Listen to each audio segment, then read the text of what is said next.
Hi guys, welcome to Richard Cabile YouTube channel, and today's video, I will teach you how to schedule Do Not Disturb on Samsung Galaxy A02. And okay guys, but before we start, kindly subscribe to my YouTube channel by pressing the subscribe button and the bell to notify you if I have new videos. And okay guys, let's start.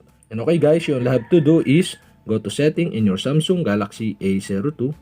And okay guys, here in settings, go to notification. Okay, tap the notifications. In notifications, you can see the do not disturb. Okay, tap the do not disturb. And now here in do not disturb, okay, in this tutorial, I'll show you how to schedule the do not disturb. And okay guys, okay, you'll have to do is go to schedule. Okay, here, the schedule. And okay guys, you can see the sleeping. And on the right side, you can see the switch button. And okay guys, you'll have to do to schedule the do not disturb is turn on the switch button on the right side. And after you turn on, tap the sleeping.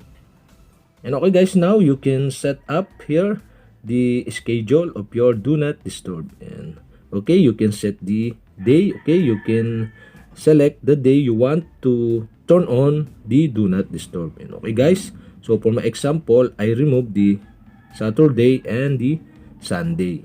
And after that, you can set the start time. Okay, tap the start time. And the start time is set into 10 p.m. So, okay. So, you can change it by sliding down or up to change the time. And okay guys, I decide to set the time into 9 p.m. And okay guys, after that, tap the done button. And okay guys, we have successfully set the time. And the next is the end time. Okay, you'll have to do is tap the end time.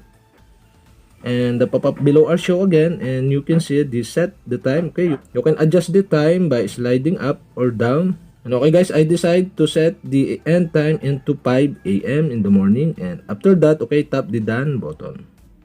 And okay guys, after you set the day, start time, and end time, okay, you'll have to do is tap the save button below. And okay guys, that's it. We have successfully scheduled the do not disturb on your Samsung Galaxy A02. And okay guys, if you have a question, kindly comment below.